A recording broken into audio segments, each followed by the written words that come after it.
దేశంలోని పల్లె ప్రాంతాల అభివృద్ధికి కేంద్ర ప్రభుత్వం భారీ బూస్ట్ ఇచ్చింది. స్థానిక సంస్థల రూపురేఖలు మార్చేందుకు 16వ ఆర్థిక సంఘం భారీగా నిధుల్ని కేటాయించింది. 2030-31 వరకు రాబోయే 5 ఏళ్ల కాలానికి ఏకంగా 4,35,236 కోట్ల రూపాయల గ్రాంట్ని సిఫారసు చేస్తూ కేంద్ర ఆర్థిక శాఖ అధికారిక ఉత్తర్వులు జారీ చేసింది. ఇందులో తెలుగు రాష్ట్రాలకు కూడా భారీగానే నిధులు దక్కాయి.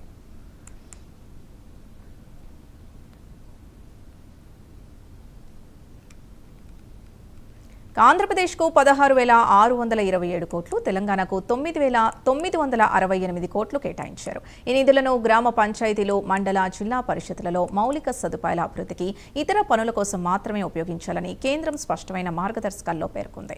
ఈ భారీ నిధులతో రాబోయే 5 ఏళ్లలో పల్లెల ముఖ చిత్రం పూర్తిగా మారబోతోందని విశ్లేషకులు చెబుతున్నారు. మరింత సమాచారం అసోసియేట్ ఎడిటర్ వాసు అందిస్తారు. వాసు, కేంద్రం నుంచి దేశంలోని పలు పల్లెల ప్రగతికి సంబంధించిన నిధులు మంజూరైనట్టుగా తెలుస్తోంది. సో ఇప్పుడు ముఖ్యంగా తెలుగు రాష్ట్రాల్లో పల్లెల అభివృద్ధికి సంబంధించి ఎలాంటి ముందడుగు పడే అవకాశం ఉంది?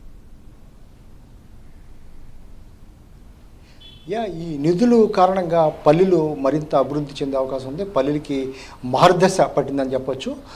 గ్రామాల అభివృద్ధికి 16వ ఆర్థిక సంఘం నిధులు మరింత అండగా మారునని చెప్పక తప్పదు.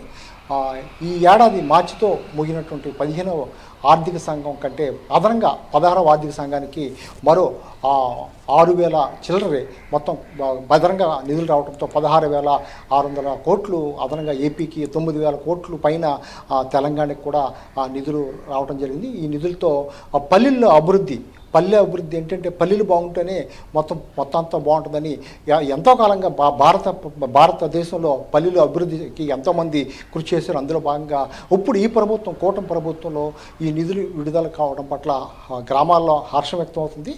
మొత్తం కూడా ఈ నిధులు 5 ఏళ్లకోసారి కేంద్ర ప్రభుత్వం రాష్ట్రాలకి విడుదల చేస్తుంది.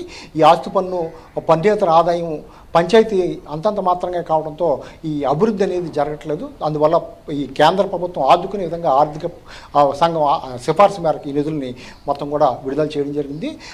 వీటి కారణంగా ఆర్థిక సంఘం నిధులు, పంచాయతీ విద్యుత్ ఛార్జీలు, ఇతర అవసరాలకు మళ్లించకుండా కూడా కూటమి ప్రభుత్వం కఠిన చర్యలు చేపట్టింది. ఎందుకంటే గతంలో కూడా ఈ విధంగా తీసుకోవడం వల్ల అభివృద్ధి జరగలేదు అనేది అపవాదం ఉంది.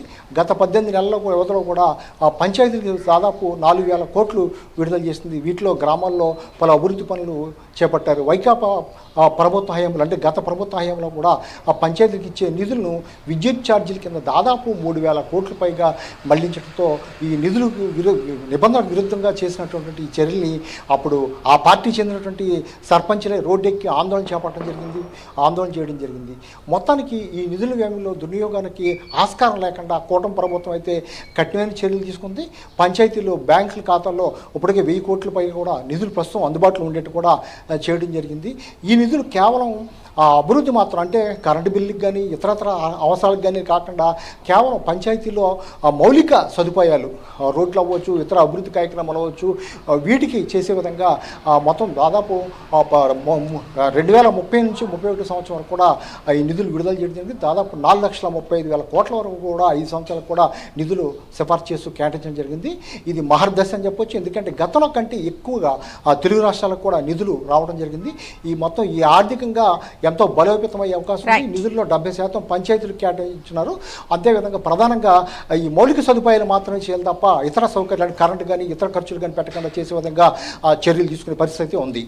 Right, thank you Ashok.